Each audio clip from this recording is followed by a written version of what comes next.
جو رب ہے سارے جہان کے پالنے والا، اس کا کوئی شریک نہیں، مجھے یہی حکم ہوا ہے اور میں سب سے پہلا مسلمان ہوں۔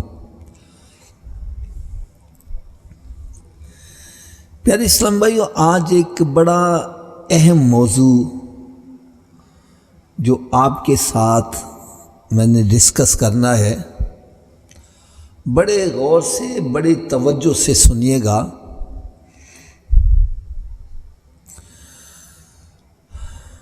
کچھ ایسے افراد جو قربانی نہیں کرنا چاہتے،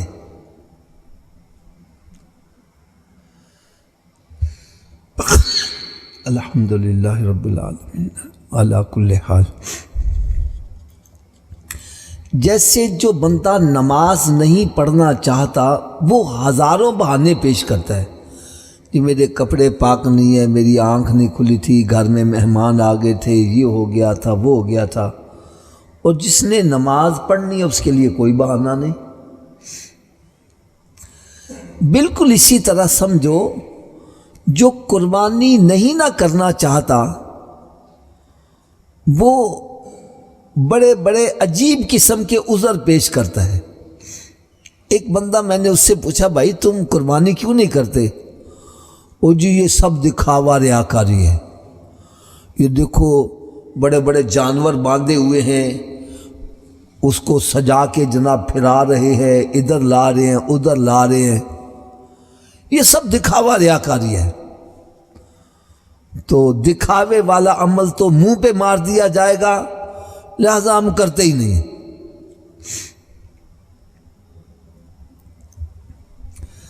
تو آج میں چاہتا تھا اس کے بارے میں کچھ تھوڑا سا ڈسکس کیا جائے۔ میرے آقا صلی اللہ تعالی علیہ وسلم نے ارشاد فرمایا، انما الاعمال بالنیات، اعمال کا دامدار کس پر ہے؟ اونچی بولے ذرا۔ اعمال کا دارمدار نیت کے اوپر ہے۔ بندے کو وہی کچھ ملتا ہے جو اس کی نیت ہوتی ہے۔ اور نیت کیا ہوتی ہے؟ اس کی ڈیفینیشن کیا ہے؟ کسی بھی کام کے کرنے کا دل سے پختہ ارادہ کر لینا، اس کو نیت بولتے ہیں۔ کسی بھی کام کے کرنے کا دل سے پختہ ارادہ کر لینا، اس کو نیت بولتے ہیں۔ اور یہ نیت ظاہر نہیں ہے، دل کی نیت ہے، اور دلوں کے احوال اللہ جاننے والا ہے۔ لہذا ہمیں اس بات کی اجازت نہیں کہ ہم کسی کی نیت پر فتویٰ لگائیں۔ آپ نماز پڑھنے آئے ہیں، کس نیت سے آئے ہیں؟ مجھے اجازت نہیں ہے بھئی ہم نماز پڑھنے آئے، اس میں بھی تو نیت دکھاوے کی ہو سکتی ہے کہ نہیں ہو سکتی؟ اللہ کی رضا کی بھی ہو سکتی ہے، لیکن یہ نیت آپ کے دل میں ہے، مجھے اجازت نہیں ہے کہ میں آپ کی نیت پر فتویٰ لگاؤں۔ دیکھو جی نمازیں پڑھنے آتے ہیں دکھاوے کے لیے آتے ہیں، یہ جناب روزے رکھتے ہیں دکھاوے کے لیے کرتے ہیں، یہ خیرات کرتے ہیں دکھاوے۔ ہمیں اس بات کی اجازت نہیں کہ ہم کسی کی نیت پر فتویٰ لگائیں۔ کون کس نیت سے کر رہا ہے؟ بعض اوقات میں آپ کو بتلاتا ہوں، عمل بالکل اپوزٹ ہوتے ہیں لیکن نیتیں صحیح ہوتی ہیں۔ ایک حضرت صاحب بادشاہ وقت تھا، کسی ملک کا بادشاہ تھا، وہ سرکار صلی اللہ علیہ وسلم کی بارگاہ میں حاضری کے لیے گیا۔ اس نے فقیرانہ لباس پہنا ہوا ہے، کوئی پروٹوکول نہیں ہے، کوئی باڈی گارڈ نہیں ہے، وہ فقیرانہ طریقے سے سرکار صلی اللہ علیہ وسلم کی بارگاہ میں حاضری دینے کے لیے جا رہا ہے۔ کسی نے کہا یار تم تو بادشاہ وقت ہو، تم یہ کیا فقیرانہ لباس بنائے ہوا ہے؟ کہنے لگا بھائی بادشاہ میں ہوں گا، اپنی جگہ پہ ہوں گا، سرکار کی بارگاہ میں میں گداگر بن کے جا رہا ہوں، میں سرکار کا نوکر ہوں۔ اور ایک بادشاہ تھا وہ بڑے شان سے، بڑی ٹھاٹھ باٹ سے آ رہا تھا. اس نے جناب اعلیٰ قسم کی سواری ہے اور پروٹوکول ہے اور خادم اس کے ساتھ ہیں اور بڑے کرو فر سے سرکار صلی اللہ علیہ وسلم کی بارگاہ میں حاضری دینے آ رہا ہے. کسی نے پوچھا یار یہ تم کیا کر رہے ہو، کس بارگاہ میں جا رہے ہو، یہ کیا ٹھاٹھ باڑ، یہ شان، یہ کیا ہے؟ وہ کہنے لگا میں دنیا کو بتلانا چاہتا ہوں کہ ایسے بندے بھی سرکار کے گداگروں میں شامل ہیں. تو یہ اپنی اپنی نیت کے اوپر منحصر ہوتا ہے. بعض کا تو ہمیں نیت یہ لگتی ہے یار یہ بندہ صحیح نہیں کر رہا، لیکن واللہ عالم اس کے دل میں کیا ہے. جیسے ایک آپ کو بڑا ایمان افروز واقعہ سناؤں. ایک بندہ مدینہ شریف میں سنہری جالیوں کے سامنے، اللہ تعالیٰ وہاں پر ہم سب کو حاضری کی بار بار زندگی میں توفیق عطا. سنہری جالیاں کیا ہے، میں اس کے تھوڑی سی تفسیر بتلا دوں. جب بندہ سنہری جالیوں کے سامنے کھڑا ہوتا ہے نا تو یہ سمجھو کہ اس کا چہرہ میرے آقا کے رخ انور کے سامنے آ جاتا ہے، اور یقین جانو وہ ایسا ایک منظر ہوتا ہے، بڑے بڑے پتھر دل بھی وہاں پر رو رہے ہوتے ہیں، ہچکیاں سے رو رہے ہیں. یہ ایک ایسا مقام ہے، اللہ تعالیٰ ہر مسلمان کو وہاں پر با ادب حاضری نصیب فرمائے. اور پھر جو وہاں سے ہو کر آئے میری اس بات کی تصدیق کریں گے، میری اس بات کی تصدیق کریں گے. کوئی پشتو میں سرکار کو اپنے دکھڑے سنا رہا ہے، کوئی پنجابی میں، کوئی اردو میں، کوئی انگلش میں، کوئی کسی زبان میں، اور الحمدللہ ہر ایک کا یقین ہوتا ہے میرے آقا صلی اللہ علیہ وسلم میرے دکھڑے بھی سن رہے ہیں اور دلاسا بھی دے رہے ہیں. ہر ایک کا یقین ہوتا ہے. بہرحال میں عرض کر رہا تھا کہ ایک بندہ وہاں پر سنہری جالیوں کے سامنے دیوار کے ساتھ ٹیک لگا کے بیٹھا ہے اور اپنے پاؤں کے تلوے سنہری جالیوں کی طرف ایسے سامنے کر کے تو بیٹھا ہوا ہے. اب ایک بندہ وہ وہاں سے گزرا، اس نے دیکھا ہے سنہری جالیوں کے سامنے یہ پاؤں کے تلوے کر کے بیٹھا ہے. اس نے ایک ٹھڈا مارا، شرم نہیں آتی، یہ کیا کر رہا ہے؟ اس نے پاؤں سمیٹ لیے اور رونا شروع کر دیا. خیر یہ چلا گیا اپنے دھیان سے. رات کو جب یہ لیٹا تو نبی پاک صلی اللہ علیہ وسلم کی خواب میں زیارت ہوئی اور سرکار صلی اللہ علیہ وسلم اس پر بڑے سخت ناراض ہیں، بڑے سخت ناراض. فرمان لے کہ تم نے ہمارے ایک دیوانے کا دل توڑ دیا. عرض کرنے لگے یا رسول اللہ صلی اللہ علیہ وسلم وہ آپ کے رخ انور کی طرف اپنے پاؤں کے تلوے کر کے بیٹھا ہوا تھا تو میں نے یہ ادب کے خلاف سمجھا. فرمایا وہ تو مجھے اپنے پاؤں کے تلوے کے چھالے دکھا رہا تھا کہ یا رسول اللہ صلی اللہ علیہ وسلم آپ تک پہنچنے کے لیے میں کن کن تکلیفیں اٹھا کے آیا ہوں. وہ مجھے اپنے پاؤں کے تلوے دکھا رہا تھا اور پاؤں پہ تلووں پہ جو چھالے پڑے تھے اس کے چل چل کر وہ مجھے چھالے دکھا رہا تھا اور تو نے اس کو ٹھیڈا مار دیا.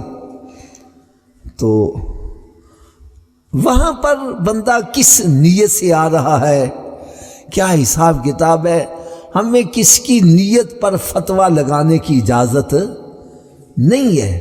اسلام میں جس چیز کا اظہار مانگا ہے اظہار کرو گے تو بات بنے گی.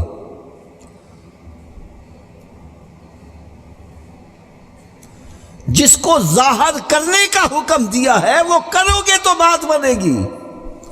ایک بندہ ساری زندگی دل میں کلمہ پڑھتا رہتا ہے، کسی کے آگے اظہار نہیں کرتا.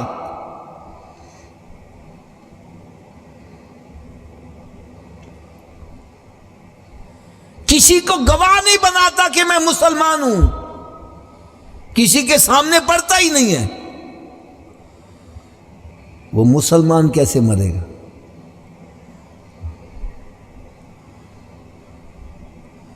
اسی طرح بعض علماء کرام فرماتے ہیں جس بندے کے بارے میں کوئی گواہی نہیں دے رہا کہ ہم نے اس کو نماز پڑھتے دیکھا ہے،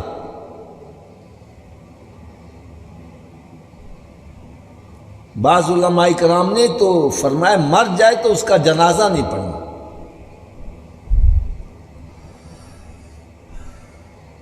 نفل نماز کے لیے جتنا چھپ کے کرو، جتنا چھپ کے کرو اتنا ہی زیادہ ثواب ہے، اور فرض نماز کے لیے اذان دلوائی ہے۔ کیوں جی، ہے کہ نہیں اذان؟ اذان میں کیا ہے؟ حی علی الصلاۃ، آؤ نماز کے لیے۔ اب ایک بندہ گھر سے چل کے آ رہا ہے، یہ اظہار ہو رہا ہے کہ نہیں ہو رہا؟ نماز کا ٹائم تھوڑا رہ گیا ہے، تیز سے چل کے آ رہا ہے، اس کا اظہار مانگا ہے۔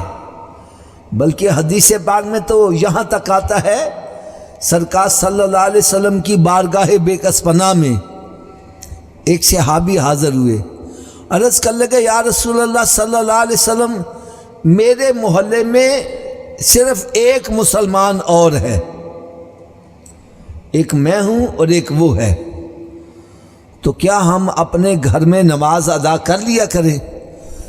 میرے آقا صلی اللہ علیہ وسلم نے ارشاد فرمایا نہیں، تم با جماعت پڑھا کرو، اس لیے کہ ایک سست ہو جائے گا دوسرا چست کرے گا۔ تو جس چیز کا اظہار مانگا ہے وہ اظہار کرو گے تو بات بنے گی۔ میرے آقا صلی اللہ علیہ وسلم نے خود قربانی کی اور فرمایا علی منڈی سے 2 بکرے لاؤ، انہوں نے لا کر پیش کر دیے۔ عرض کرتے یا رسول اللہ صلی اللہ علیہ وسلم یہ 2 بکرے کیوں منگوائے ہیں؟ فرمایا ایک اپنے نام کی قربانی کروں گا، ایک اپنے امتیوں کے نام کی قربانی کروں گا، اور پھر ارشاد فرمایا میں یہ دیکھوں گا میری امت میں کون ہے جو میرے نام کی قربانی کرتا ہے۔ تو ہمیں کسی کی نیت پہ شک نہیں کرنا چاہیے، کوئی بندہ کس نیت سے کر رہا ہے اس کا اجر اس کو ملے گا، لیکن میرے بارے میں کیا حکم ہے؟ مجھے یہ حکم ہے کہ میں مومن کے بارے میں اچھا گمان رکھوں، بدگمانی نہ کروں۔ اچھا گمان کیا ہے اور بدگمانی کیا ہے، اس کے بارے میں بھی میں تھوڑی سی تفصیل بتلا دوں۔ میں یہاں بیٹھا درس قرآن کر رہا ہوں، قرآن و حدیث کا پیغام آپ تک، اللہ تعالیٰ اور اس کے رسول صلی اللہ علیہ وسلم کا پیغام آپ تک پہنچا رہا ہوں۔ اب ہر کو چاہیے یار بیٹھ کے سنیں۔ اب ایک بندہ اٹھ کے چلا جاتا ہے، اس کے بارے میں 2 گمان ہو سکتے ہیں۔ ایک تو یہ ہے کہ یار دیکھو نا بابا جی شرم ہی نہیں آتی، یار قرآن و حدیث کا درس چھوڑ کے چلا گیا، اس کو کیا کہیں گے؟ بدگمانی، سوء ظن، کیا بولیں گے؟ بدگمانی۔ اور دوسرا یہ میں کہوں یار بابا جی چلے گئے ہیں، ہو سکتا ہے ان کو استنجا پانی کی حاجت ہوئی ہو، یا ان کے گھر میں کوئی ایمرجنسی ہے۔ اب اٹھ کے بندہ گیا ہے، اس کے بارے میں 2 قسم کے گمان ہو سکتے ہیں۔ ایک تو یہ میں کہوں یار دیکھو شرم ہی نہیں آتی، دیکھو مسجد سے چلا گیا ہے، اور ایک یہ ہے میں کہوں یار ہو سکتا ہے بیچارے کو استنجا پانی کی حاجت، یا گھر میں کوئی ایمرجنسی ہے۔ اس کو بولیں گے اچھا گمان۔ کیا بولیں گے؟ اچھا گمان۔ اب کوئی اٹھ کے گیا ہے، وہ کس نیت سے گیا ہے؟ مجھے کیا چاہیے میں اس کے بارے میں اچھا گمان رکھوں، بدگمانی نہ کر۔ اور میں آپ کو صحیح بات بتلا رہا ہوں، اس بدگمانی کی وجہ سے گھروں کے گھر تباہ و برباد ہو رہے ہیں۔ ساس بہو سے بدگمانی کر رہی ہے، بہو ساس سے بدگمانی کر رہی ہے، بھائی بھائی سے بدگمانی کر رہا ہے۔ یہ بدگمانیوں کی وجہ سے گھروں کے گھر تباہ ہو رہے ہیں۔ کوئی بیٹھ کے کسی کے بارے میں اچھی بات کر رہا ہے، دیکھنے والا یہی کہہ رہا ہے یار یہ خلاف ہی بات کر رہا ہوگا۔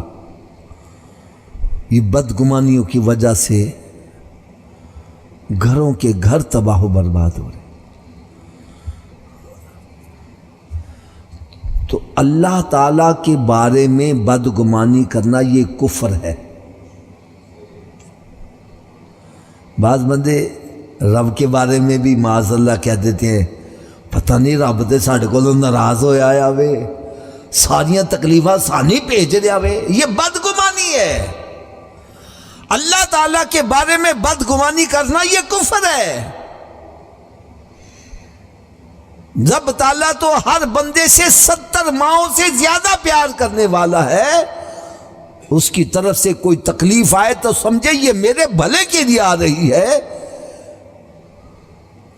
جس طرح ایک بچہ بیمار ہو جاتا ہے، ماں اس کو ٹیکا لگواتی ہے، کڑوی دوائی پلاتی ہے، بچہ چیخیں مارتا ہے ماں مجھے روٹی دے، ماں روٹی نہیں دے رہی۔ ارے ماں کا یہ بچے کے ساتھ سلوک یہ ظلم نہیں کہلائے گا، بلکہ اس کے حق میں بہتری کہلائے گا، تاکہ میرے بیٹے کی بیماری دور ہو جائے، میرا بیٹا تندرست ہو جائے۔ اسی طرح رب کی طرف سے اگر کوئی آزمائش کا ٹیکا لگتا ہے تو بندہ سمجھے اللہ تعالیٰ میری آخرت کو درست کروا رہا ہے، میری بھلائی کے لیے۔ اگر رب تعالیٰ کے بارے میں کوئی بدگمانی کرے گا تو یہ کفر ہے۔ سرکار دو عالم صلی اللہ علیہ وسلم کے بارے میں بدگمانی کرنا یہ کفر ہے۔ اور آج میں دیکھتا ہوں، اللہ تعالیٰ معاف کرے، سرکار صلی اللہ علیہ وسلم بارے میں بہت لگے بدگمانی۔ وہ جی سرکار صلی اللہ علیہ وسلم کو علم تھا تو پھر حضرت عائشہ صدیقہ رضی اللہ عنہا کے بارے میں کیوں نہ بتلایا؟ علم ہوتا تو کیوں نہ بتلاتے؟ ہار وہ اونٹ کے نیچے ہے۔ یہ بدگمانی ہے۔ اور اچھا گمان کیا ہے؟ بھائی سرکار بتلا دیتے تو ہمارے اوپر تیمم کا انعام کیسے نازل ہوتا؟ سرکار صلی اللہ علیہ وسلم بتلا دیتے کہ میری بیوی پاکیزہ ہے تو پتہ نہیں کتنے بندے دین اسلام سے نکل جاتے۔ انہوں نے کہنا ایسی بیوی دی ہر کوئی سائڈ لیتا ہے، سرکار صلی اللہ علیہ وسلم خاموش ہو گئے۔ رب تعالیٰ نے فرمایا میرے محبوب، پہلے نبیوں پر الزام لگتا تھا تو بچے گواہی دیتے تھے، تیری بیوی پر الزام لگا میں خود خدا ہو کر گواہی دوں گا۔ رب تعالیٰ نے قرآن مجید میں آیتیں اتاری۔ تو ہمیں بدگمانی نہیں کرنی ہے، نبی کے بارے میں بدگمانی کرنا یہ کفر ہے، اور مسلمان کے بارے میں بدگمانی کرنا یہ حرام ہے۔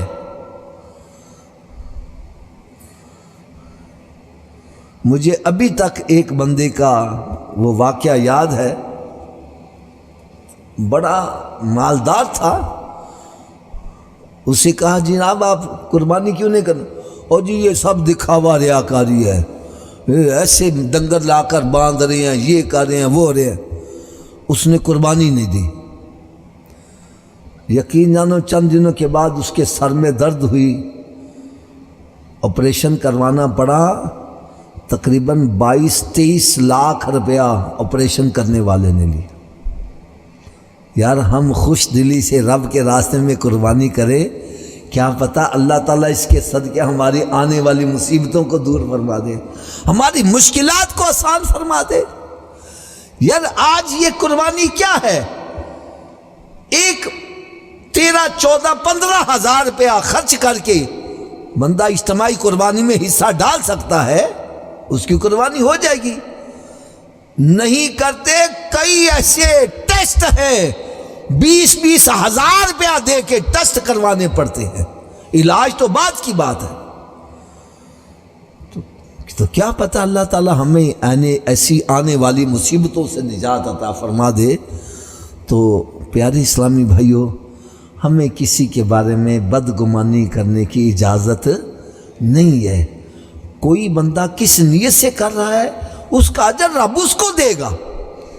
ہمیں حکم یہ ہے کہ ہم کسی کے بارے میں بدگمانی نہ کریں. ہم بدگمانی کریں گے تو یہ حرام ہے، ہم گناہ کا کام کریں، حرام کے مرتکب ہو رہے. ایک چلتے چلتے آپ کو میں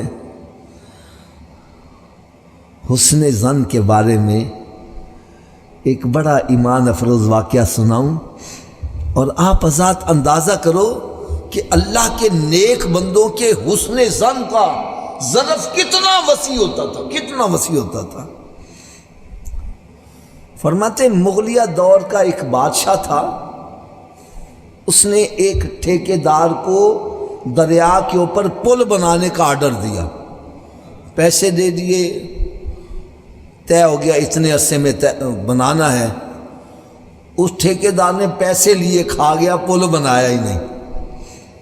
جب وقت پورا ہونے لگا تو اس نے سوچا بادشاہ تو مروا دے گا، بچت کے لیے کوئی صورت نکالنی چاہیے.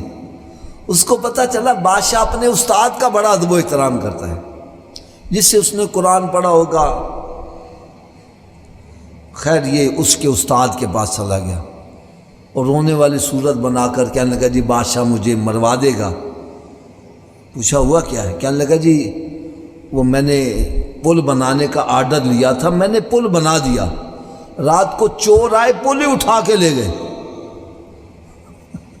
اب راوی دریا کا پل کوئی اٹھا کے لے جائے تو میں اب دوبارہ بنا نہیں سکتا، غریب آدمی ہوں. تو آپ سفارش کر دیں. آپ اس کے ساتھ چل دیے اور بادشاہ سے جا کے کہا اس نے پل بنایا تھا تو چور آئے اٹھا کے لے گئے تو تم اس کو چھوڑ دو. انہوں نے کہا جو ساتھ جی تسی آئے کیوں، جو حکم ہی دے دیں دے، پیغام ہی بھیج دیں دے، جا بھی میں نے معاف کیا. چلا گیا. پھر کچھ عرصے کے بعد بادشاہ اپنے استاد کے ساتھ بیٹھا گفتگو کر رہا تھا تو اس نے کہا استاد جی میں ایک گل پوچھا. انہوں نے کہا ہاں پوچھو. کہنے لگا چور پل اٹھا کے لے جا سکتے ہیں؟ کہنے لگے نہیں. کہنے لگے آپ اس دن سفارش کرنے آگے تھے.